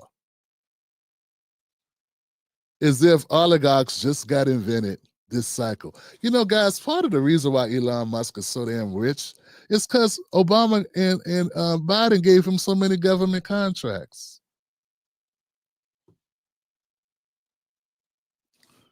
Get it? No, still don't get it. Okay, we're going to keep going, Johnson. We're going to keep going. I think we're almost done here with Bernie, though. That we should give tax breaks to billionaires and cut Medicaid, cut Social Security, cut veterans programs and nutrition. And our job is to rally the... I have clips of Bernie Sanders saying all those things need to be cut himself.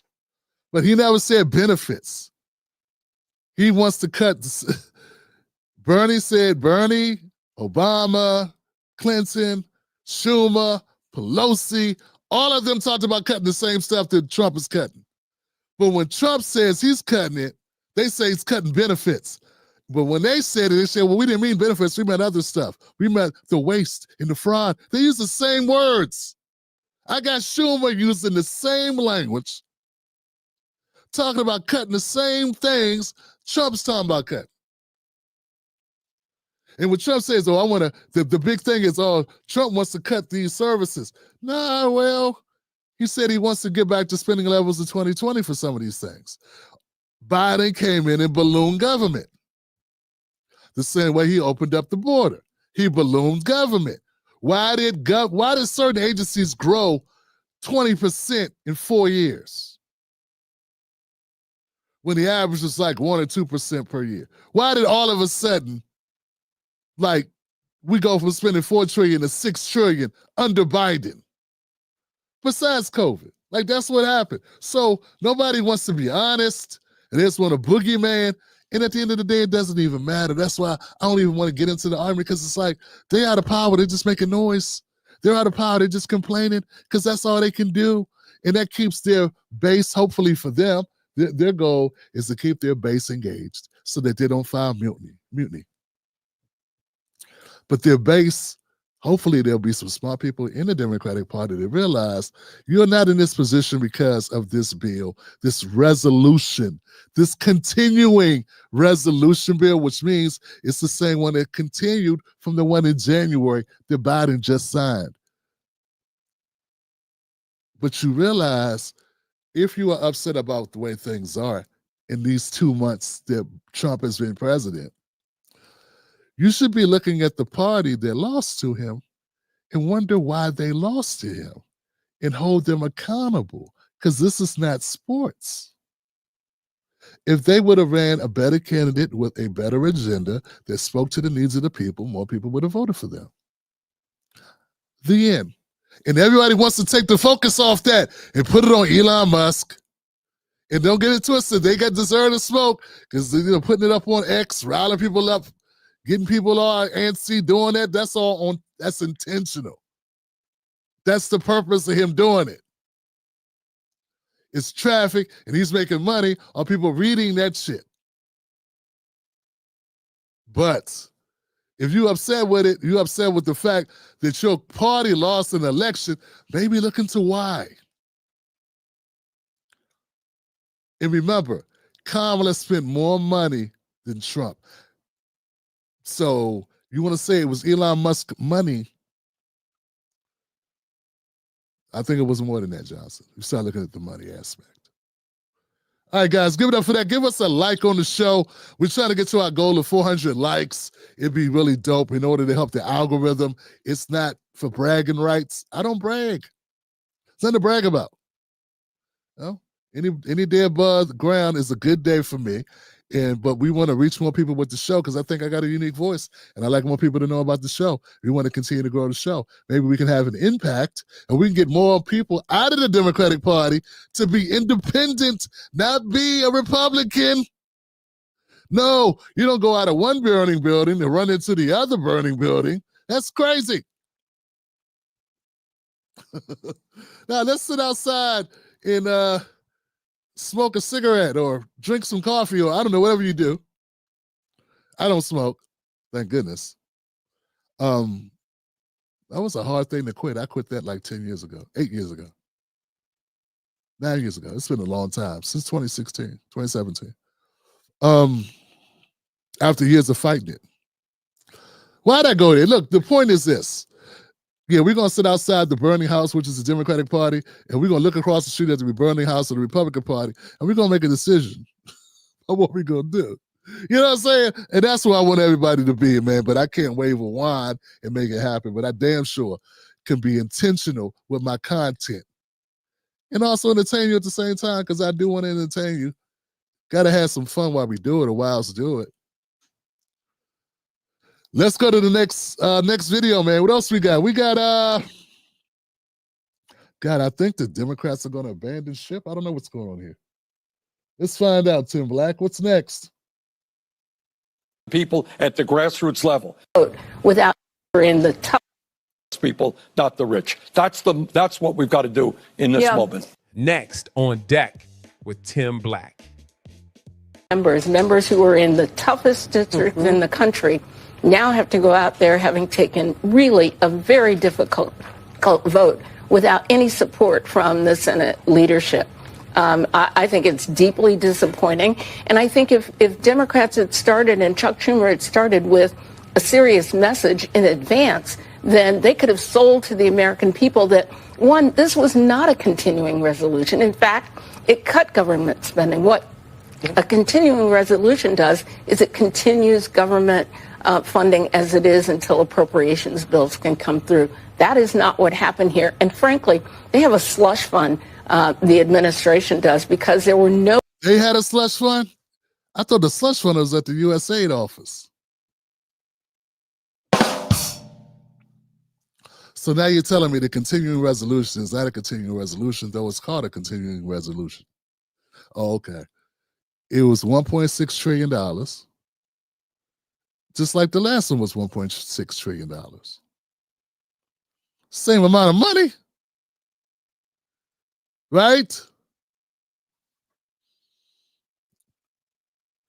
I know they did put a little bit more money into emergency contentious, how can I say this?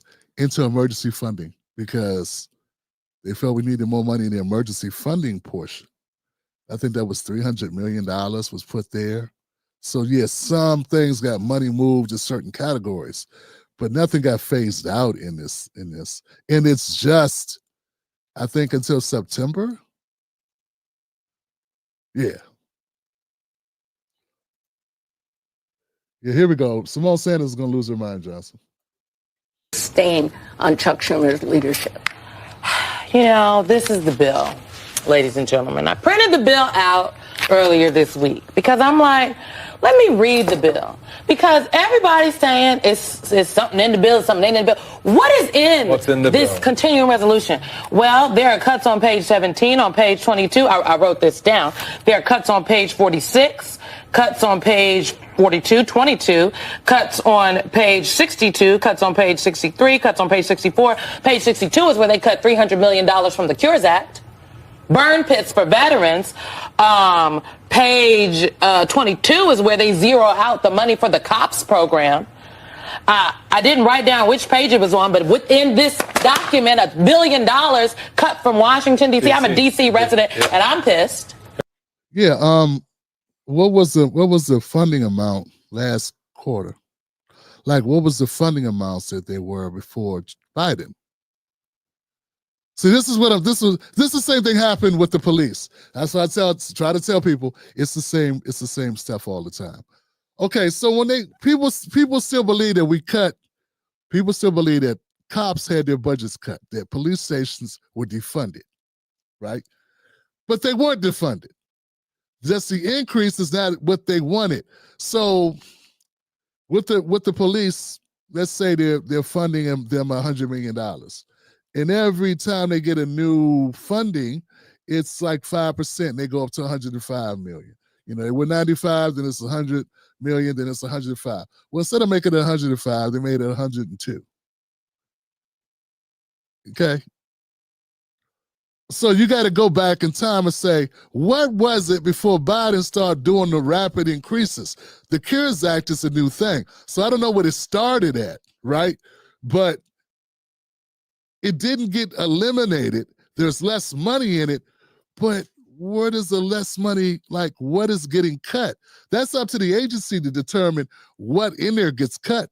Like I've been telling people, if you got a family budget and you were working with, I don't know, $100,000 a year, now you make 90, that don't mean you got to go live on the street. It just means maybe you don't do dry cleaning as much. Maybe you get your hair done once a month instead of twice a week, or 4 times or 3 times or twice a month. Maybe you get rid of your landscape guy and you cut your own lawn. I don't know. Maybe you don't get your car detailed every 3 months. Maybe you get your son, you say, hey, son, get you detailed the car. There are things you do, but Democrats act as if these cuts mean these services go away. They act like now you got to get rid of your car. When all you got to do is, I don't know, stop, going on cross-country things that run up the mileage, which means you got to put it in the shop more often. I don't know, but it doesn't mean you got to sell your car. And just because maybe you don't get to send your child to the $35,000 a year school that Jasmine Crockett went to in grade school, in her Catholic school, was $35,000. Maybe she goes to public school, or maybe she finds a cheaper school. That's half of that.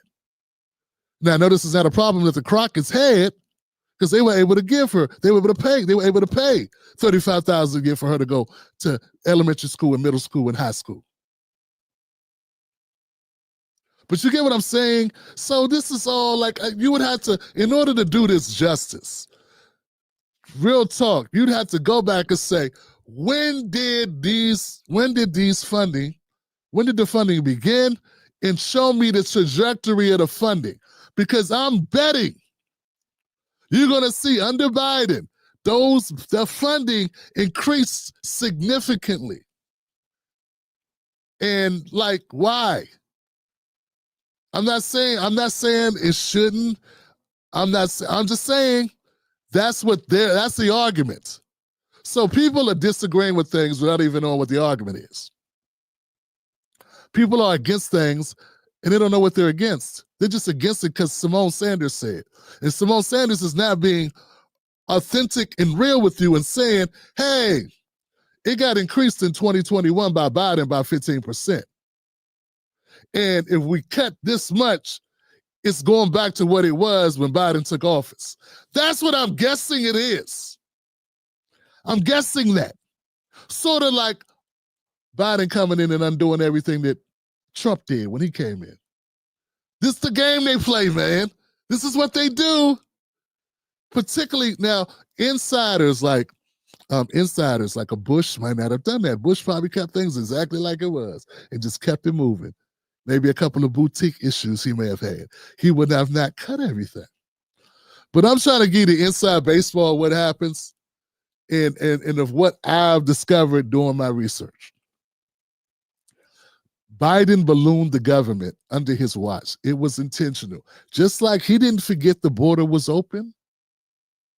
He actually deported a lot of people, but he left the gate open while he deported them.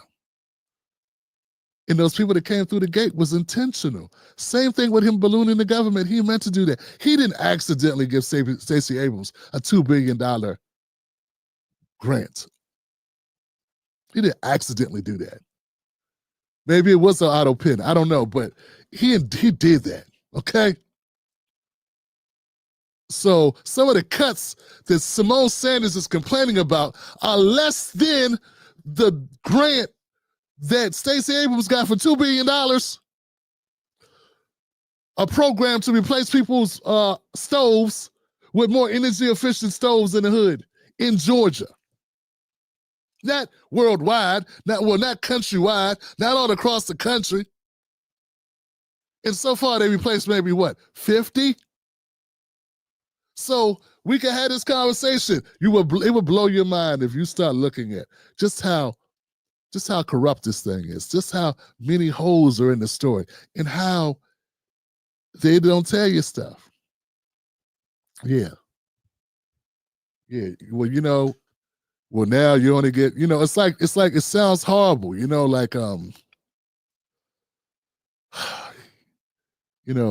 these divorces, it's like the celebrity divorces where you go, damn, she's getting $50,000 a month,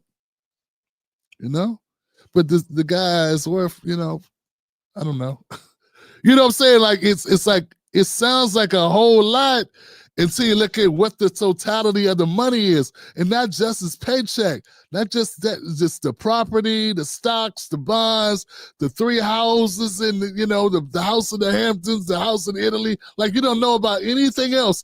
All you know is that she got $50,000. Why she get $50,000? Well, that's because she agreed not to touch the house in Italy, not to mess with the casino part he owned, his owner's stake in the Mavericks, and like, there's more.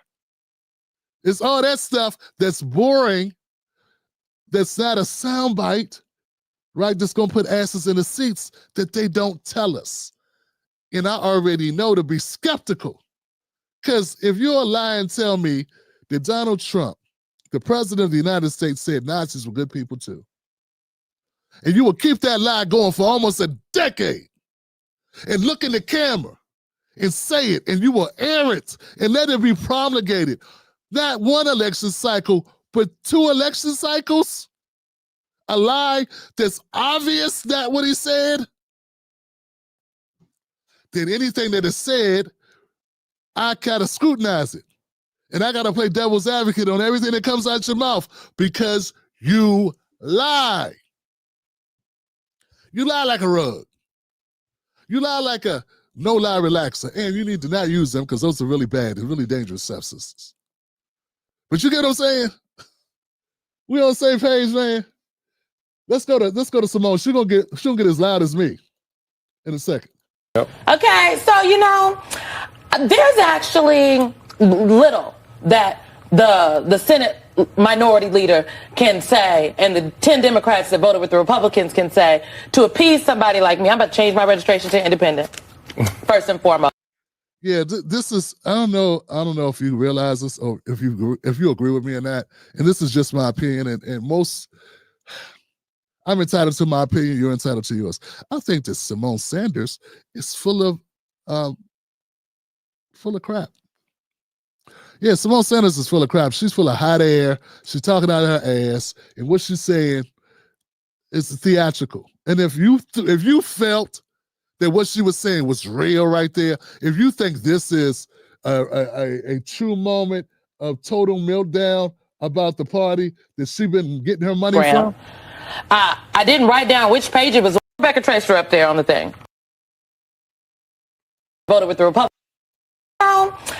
There's actually little that the Senate minority leader can say, and the 10 Democrats that voted with the Republicans can say, to appease somebody like me. I'm about to change my registration to independent, first and foremost. Shout out to Hakeem Jeffries, though, because the congressional Democrats stayed together. And I'm just going to I don't have a question. I'm just going to read what Rebecca Tracer had to say. We're not going to read it, but I appreciate you, though. Yeah, I think that Simone Sanders, like many of the Democrats, they're just doing their best display. And they're hoping that it keeps certain people in their seats. And it keeps the party from bleeding people. Because according to the polling that I covered yesterday, the Democrats, only 27% of Democrats, 27%, no, is that Democrats? Yeah, I think it's 27% is the number of people that think they're doing a great job. Okay, so that's horrible. That's horrible. And it's like other numbers national. I think it was like 40. overall think they're doing okay or whatever, but it's really bad. The polling right now is lower for the Democrats than it's ever been, is what I'm saying. And it's record low. They're talking about Trump, but the truth is their party's doing hella bad. And that's just what it is. And so they know what people want. People have been saying, the Democrats have overall been saying on the polling that they want to see their party fight. They want to see their party put up an opposition to Trump. So that's what everybody's acting like they are fighting. They act like they're doing something.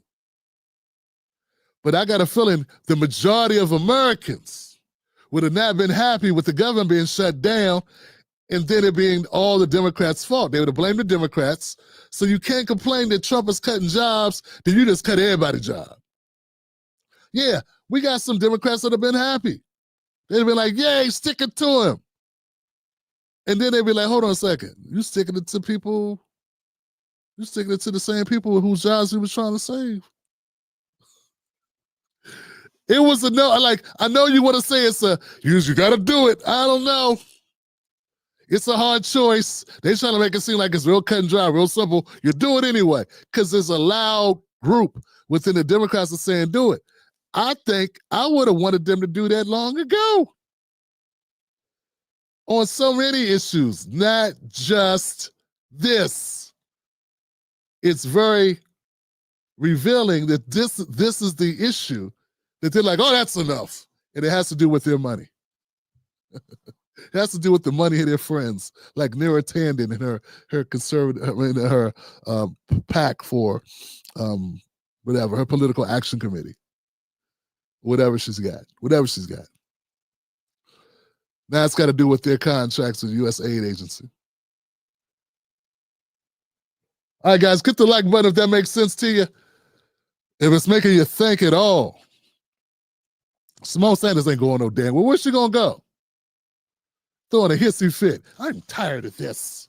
I want y'all to know, I'm just tired of stuff. Shoot, I'm tired. Bring me some Zatarain's hot sauce. I'm tired of this Sylvia's. Black people don't even own Sylvia's. Bring me the Zatarain's. Give me fried wings without Zatarain's. And I want my chicken wings fried hard. What is this? She from Arkansas too? All right, now. I clothesline everybody in this room, including you, Michael Steele. You see me out there when they even act like they was going to do something to my girl, Jill Biden. Oh, you know how I do. Hassan Chop. Ogun. All right, let me keep going, man. Let me stop, man. Hit the like button for the Tim Black Show. I appreciate y'all. This is where I remind you that this is an independent media show. It ain't popular because I advocate for Black Americans. But it's growing in popularity, and I want to thank those who support this show because I know I ain't easy to take. I ain't no walk in the park, but I am fighting for the right issues for us. And I just can't be tripping about Chuck Schumer, man. He's just not worth it. But hey, go to jointimblack.com to become a member of the Tim Black Wolf Pack. And yeah, do that. Let's keep the party going, man. This is what Rebecca Tracer said. They told us he folded. Have a problem. To them. Hold up, she gonna say something about fold. They've invited at that. They have against here on that. A paper napkin. Well, another option for Senate or Democratic or Senate Democrats or House Democrats to effectively push back. This was it. They blew it. The Democratic Tea Party was born the same day that Chuck Schumer took to that podium to read that very well-crafted statement that told us he folded like a paper napkin. Well, and that's why you have members. Yo, check this out, guys. I'm sorry, man. I got a problem with them acting like this is it. This is the issue. Man, I think you lose all access to Black Card. Yeah, if you're a Black American and you and this is your last straw. This is the last straw you choose to say. This is the last straw. This? It wasn't all the other stuff they've done up till now. You know, everything else they've done, that's okay. We're gonna okay. I'm tired of you. You left the toilet seat up. What? This it? This it? When he slept with your sister, it was okay. She talks with her hands, but you took that for 10 years. How dare you not leave just a swallow of Kool-Aid in the bottom of this pitcher? That's it, I'm done. Lord have mercy. Of the Democratic caucus privately encouraged Republicans have affected their... Donna said... Ta-Nehisi Plaskett tagged Simone. He calls the attacks. Next on deck with Tim Black. Saying on my phone, I don't know, some of you know this on the iPhone, they've got that little stock app. I added Tesla to it to give me a little boost during the day. 225 and dropping. So. Ta-Nehisi Plaskett tagged Simone in this. Next on deck with Tim Black. Next on deck. Oh, this is okay. Let's set this up. This is Tim Walz. Now we're going to the Elon Musk side of the show. Tim Walz mocks Tesla losing stock or something. So this is where we're going to talk about. With Tim Black. Saying on my phone, I don't know, some of you know this on the iPhone, they've got that little stock app. I added Tesla to it to give me a little boost during the day. 225 and dropping. So, and if you own one, we're not blaming you. You can take dental floss and pull the Tesla thing off, and take out, just telling you. This morning, the Yeah, there's going to be a lot of conversation about Tesla. And I get it, man. People are upset with Tesla because the person that owns it. Bill Gates owns a lot of stuff too. So does Jeff Bezos and Soros. He owns a lot of stuff. And there's a lot of billionaires to get to the Democrats. I mean, we're gonna go after billionaires who get to political parties. We could start with your own party. I'm just saying because they give to you. And to show that you are serious when you want to get billionaires out of politics, maybe you start with your own billionaires. Like Bernie Sanders will say, the billionaires, the millionaires, and the billionaires. He don't say the millionaires anymore because he's a millionaire. So he says the billionaires and the zillionaires. The billionaires and the trillionaires. FBI is investigating after several Tesla vehicles were shot at and set on fire in Las Vegas. Attorney General Pam Bondi calls the attacks nothing short of domestic terrorism. There have been attacks on Elon Musk's Tesla dealerships across the country. President Trump makes clear who he blames. Do you consider this an act of domestic terrorism? I think so. Why? I think that if and when they catch the people, and I hope they do, the good thing is they have a lot of cameras in those places, and they've caught some already having to do with that. I think that you will find out that they're paid by people that are very highly political on the left. All right, he didn't provide any evidence of that. Let's get to CNN's Josh Campbell for the latest. I don't know if that's the people that are doing it. I would say that definitely it is being amplified by Democrats, the media, and Democrats and politicians too. That have been talking about this as if this is the problem. Like I said, Trump's manner of doing things, you can talk about that, but what he's doing is something that other presidents have talked about doing it, done on a smaller scale, and that I've seen several presidents talking about doing the same thing. So, and none of them received this type of blowback because none of them were demonized for a decade and said that they were called Hitler. I mean, it's just what it is. But let's keep going, man. The FBI is investigating Tesla. The FBI and local police are investigating yet another act of vandalism at a Tesla facility, this time in Las Vegas. Police responded to 911 calls early Tuesday morning, reporting gunshots and flames at the Tesla repair center. Upon arrival, they found multiple cars set on fire. This was a targeted attack against a Tesla facility. We believe the suspect approached the business wearing all black clothing, and he used what appear to be Molotov cocktails and a firearm to conduct his attack. Authorities say the word resist was spray painted on the building. We do not believe that there's any further threat to the general public.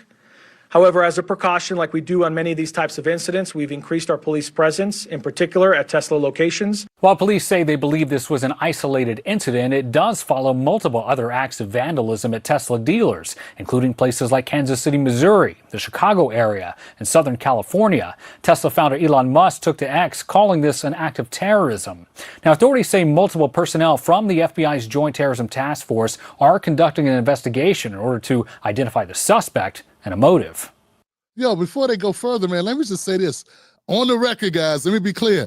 I don't know who did this, because I've seen strange things happen. Like, this could be anybody, literally anyone. I have no way of knowing if Elon Musk didn't hire somebody to do it or somebody he knows hired to do it. I don't know if it's Democrats. I don't even know if it's somebody political. I don't know if they're being funny about Democrats or somebody just decided to do it on their own. Sort of a lone wolf attack.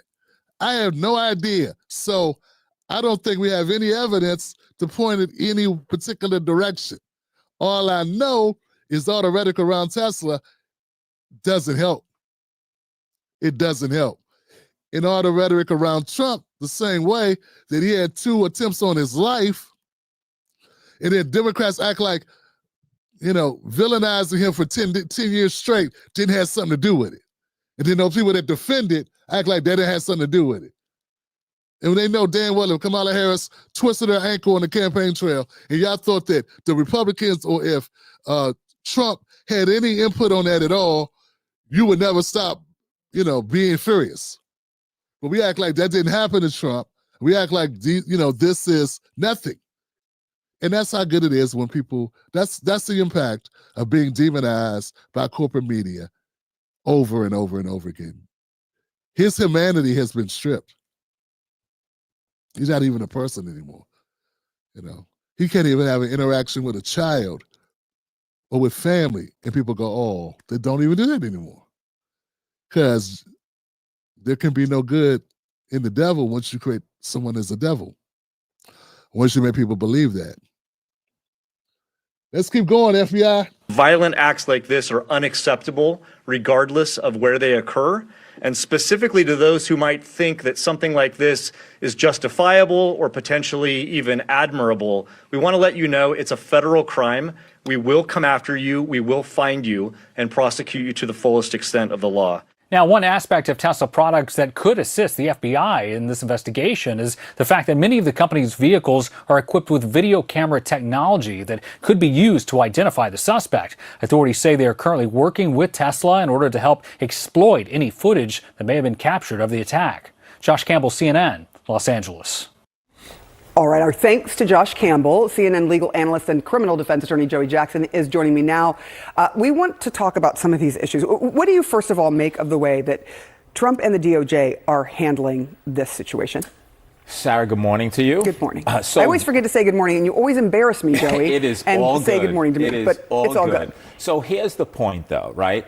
I don't think violence should be politicized at all. Yeah. And when we talk about issues of vandalism, there's a distinction between vandalism because people are having fun and doing maybe not so smart things. Sounds like you're familiar with that from yes, your young my days in the Bronx. But the reality is that when we're talking about here about that vandalism being really tethered, connected, related to a broader message, it's disturbing.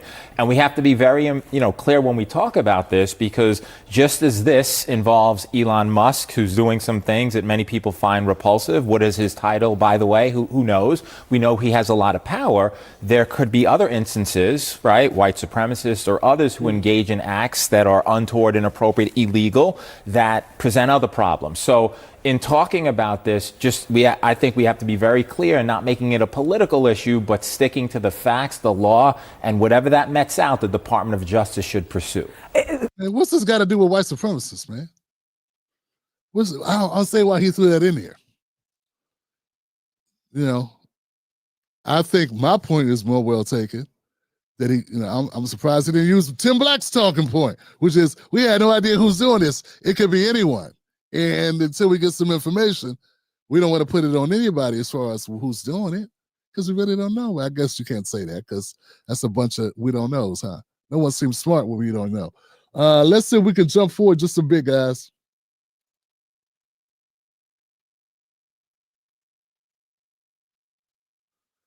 Okay.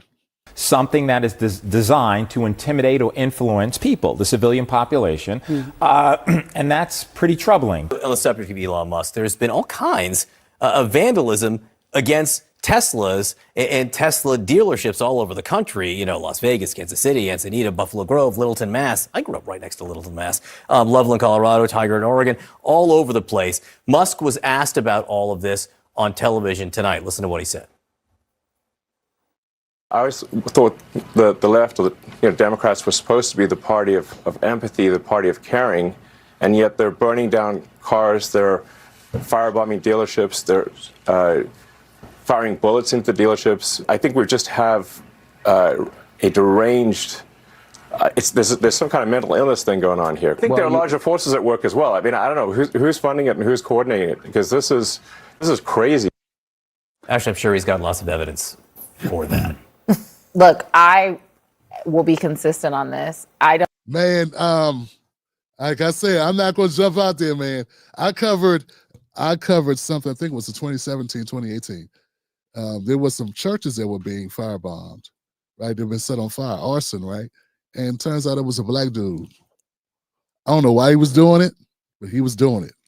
So, like, don't have that egg on your face. I guess it's fine for you guys to make suggestions or drop opinions and just go on your gut or whatever. But it's me, I'm not going to do that, because I've seen it happen. Where just when you think, oh, it's this side, turns out you never know. You never know, Johnson. So, yeah, I'm not going to go there. Let's see what Allison has to say. I don't think vandalism, I don't think violence is what you do to make your point. I've said that around January 6th. I've said it around protests, and I'll say it here. Do I agree what Elon Musk is doing with Doge? No. But what I would encourage people, and I don't even know if the folks who are doing the vandalism are actual Democrats or Republicans, but they're people who want to destroy our democracy as well. This is what I will tell folks. In moments like this, if you are so enraged that you want to act on something, you have a representative, you have a senator in Congress that doesn't have to be there. It doesn't do a damn thing about anything. Oh, come on, man. Come on. Any longer. You should go tell them that you are disgusted, to Sher Michael's point, that you don't like that they are not taking their congressional responsibility to heart and challenging the president and say, let us pass this law, let us repeal back this funding. But taking it with vandalism, don't agree with it, don't associate it with it. It shouldn't be a part of the Democratic brand. It shouldn't be part of the Republican brand. It's not an American brand. So doubtful it's Republicans attacking Tesla dealerships around the country. It's pretty wild, actually. The other night, Donald Trump said these are domestic terrorists. Everybody laughed about it and scoffed at it.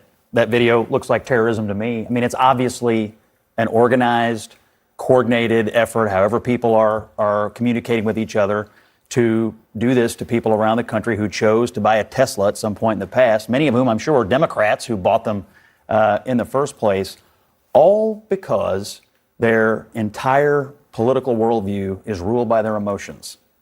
And that's the American left right now. It is one angry mob after another willing to take things into their own hands, up to and including keying, firebombing, and otherwise vandalizing cars and car dealerships and charging stations. It's outrageous. It is terrorism. People ought to be put in jail. Neurotana is one of the most dislikable people in Washington, particularly people that have given her a microphone. And I think she just, man, I could have went the rest of my life without having to see her ever again. So thank you, whoever brought her on here, because this stinks that she gets a platform. She's horrible, man. This is a person who was calling men all types of names because they just they didn't want to vote for Hillary Clinton. Like, it's just ridiculous, Jail and left there for a very long time and be taught a lesson. So when they do it to a Tesla dealership, it's really bad. But when they do it to the halls of Congress, we should pardon them. Is that your position? No, I've never. I don't Are support, you okay with the January 6th pardons? I know you haven't been around for a while, so let me educate you about my position about January the 6th. I'm so sorry. Let me educate you. No, you don't need to patronize No, you don't need to. You don't need to be condescending to me. So let me educate you about my position. You want to attack me? Let me finish it. Let me finish it. Let me finish it. Let's do this January 6th and then near. I'm sorry you're getting emotional. I'm sorry you're a condescending person who hasn't been paying attention to what I do. Okay. Stop, guys. So here's the issue. I didn't support what happened on January the 6th and was one of the first Republicans to call it out. I don't support the pardons. I have repeatedly, just like my friend Ashley here, said that no violence in our political system is acceptable. But this right here, what's going on with a guy who helps our country, who runs successful companies, who doesn't have to be doing this, and now one of his companies is under systematic terroristic threat and violence all over the country, and people seem to be laughing about it or fine with it. It's outrageous. I've sat at this table and had people say, we should cut Elon Musk from the government totally. He rescued our astronauts today. Is that what we want? The treatment of this guy is outrageous. These people who are doing this need to be found, put in jail, and made an example of. That's my point. Anyone who brings up January 6th every time they want to have a rebuttal to anybody Republican or anybody who agrees with Trump on anything is horrible. And their talking points suck. And we need to move beyond it. There are a lot of worse things that are happening that have been going on. And to his point, you've been under a rock, I guess, or maybe you've been smoking rocks. Like, I don't know anybody that supports January 6th. I mean, I'm sure there are people that do, but like, from a Black perspective, I don't support it. But I'm also not appalled by it. Like, oh my God, that I'm still talking about it 4 years later. Because there are other things that have been going on, frankly, that have way more impact on my community and that I think deserve that type of pushback. But to his point about Tesla, I want to just add a couple things, because these people are jumping out the gym about Tesla with anger, and they don't realize it's just wind-up toys for the Democratic Party. 70,000 workers are employed via Tesla in America. Now, get what I'm saying here. You upset about cuts from a 2025 level, trying to get them back to like 2020 level, 2021, 22 level before COVID. Because COVID's over, right? That makes sense, right? If the increases were due to COVID, now that COVID's over, can we get the government back to where it was before COVID happened? Don't sound that crazy. Doesn't sound crazy, but they make it crazy. Those same people are okay with 70,000 workers who work for Tesla not being unemployed because you want to put the company out of business. So it's just like, I just find it crazy. It doesn't make sense. It doesn't track. So it's basically like whatever you're fed via corporate media is what you believe, and then all of your ethics and what you're truly fighting for go out the window. So it's not that you care about people having jobs, you just care about your own job. You don't care about other Americans having jobs. Right? Because if you did, you wouldn't want Tesla employees to lose their jobs any more than you want USAID agency workers to lose their jobs. Because jobs are jobs and Americans are Americans. Right? Guess that. And for those people that are talking about it, because I've had people criticize Tesla, I don't know much about Tesla other than the lawsuits in those couple of locations, or that one location in California, then there's a class action lawsuit. But there are 22,000 Tesla employees in Austin, Texas, in that facility alone. And they got nothing to do with California's lawsuit with that one gentleman that sued, or the class action lawsuit. I don't know if it includes them. So, yeah, I just throw that out there for your edification. Let's keep going there, Tandon. Why don't you say something dumb? who commits violence against Tesla or Congress or anyone else should be put in jail.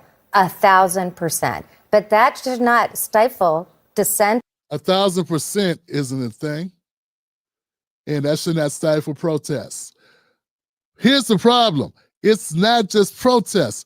It's heated, dumb, lopsided rhetoric without the full story that corporate media keeps on fanning that riles people up. And you do it intentionally. And it's just as bad as when Elon Musk is posting things on his website to rile up and get attention. You're both playing the same game.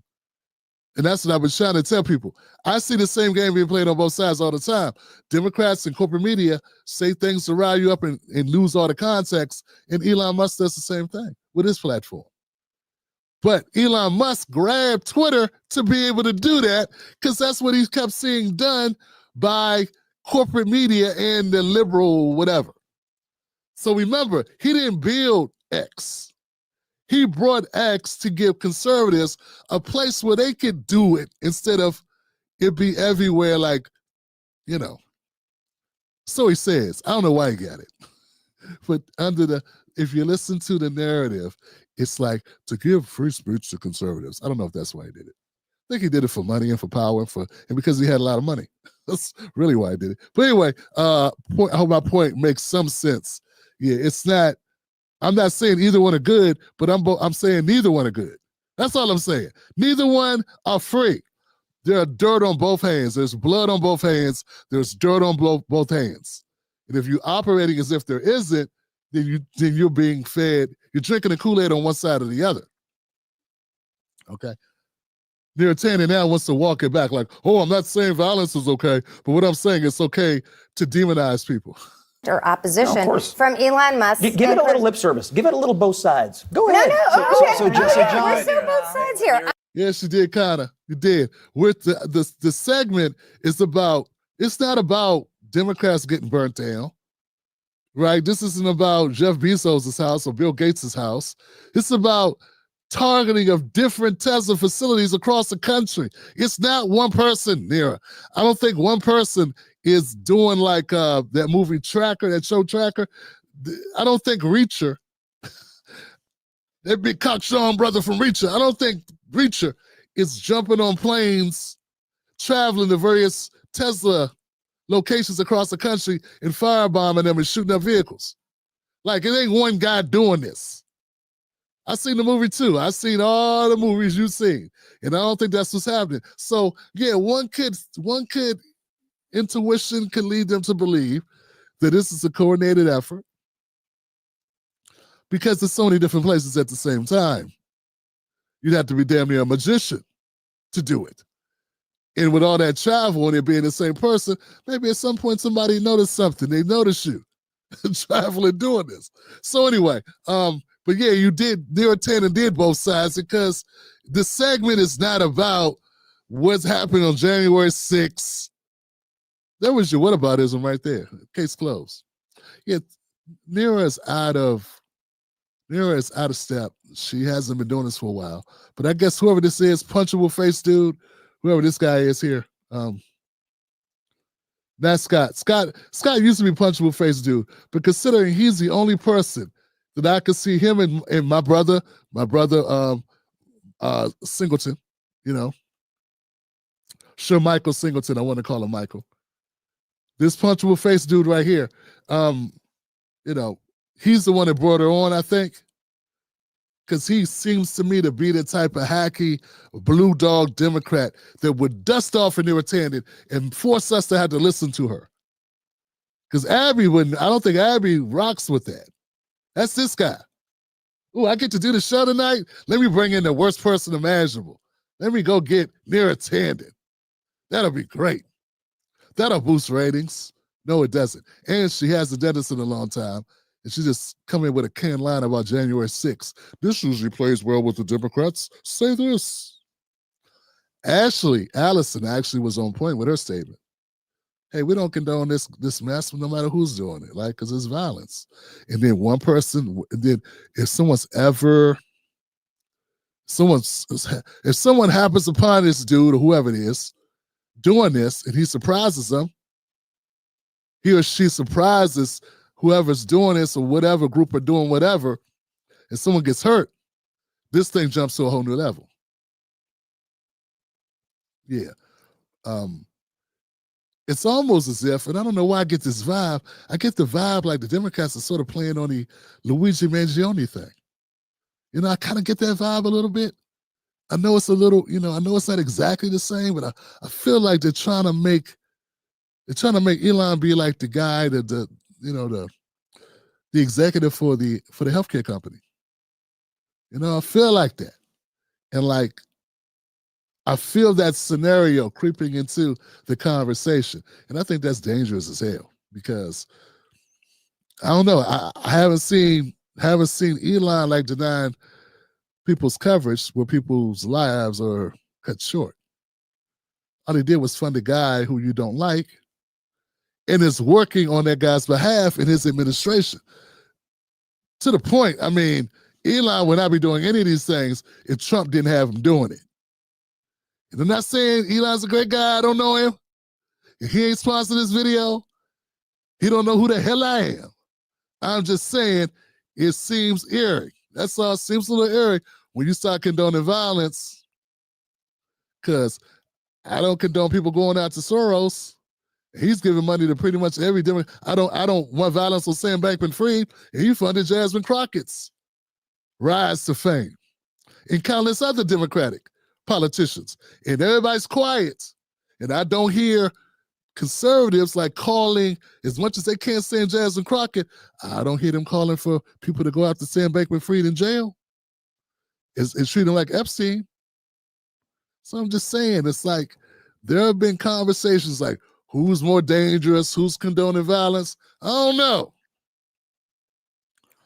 know. Gets a little dicey, fam. Luckily for me, I got my own issues to worry about, to be concerned about. I think we're done with this segment. I think we're done. Let me just make sure. Maybe some good zinger at the end. Dissent or opposition from Elon Musk. Give it a little lip service. Give it a little both sides. Go ahead. No, John. We're so both sides here. I'm so sorry. I'm so sorry to say that people are legitimately upset. They're legitimately upset at Elon Musk, and they're doing it on their own, but there is no reason to have violence in the country. But I just wish all of us would support criticism of, or would support punishing people who are violent wherever they are. For what I understand, the Teslas will fall apart if you just leave them alone anyway. Yeah. So there's nothing really anybody really needs to do about it. Just drive them enough. Eventually, the things will start to just like. I do think, fall off the side, from what I've read, allegedly. One thing that would, and I don't actually think anybody was both siding this, is I think one of the ways to actually move past this is not to be. I don't know who these people are. I don't associate with them as Democrats. They're wrong. I don't know who the January 6 people were. You don't associate with them as Republicans. They're wrong. And that is the fact. That is it. Right is right, is wrong. And I think when we try to over politicize things, that's when tensions get high. And that's where we are in this country. Both sides feel unseen, unheard, and they're taking violence to express themselves. And that's not what we should be about. Man, this is a hilarious segment, Johnson. That's hilarious. She walked back everything she said, basically.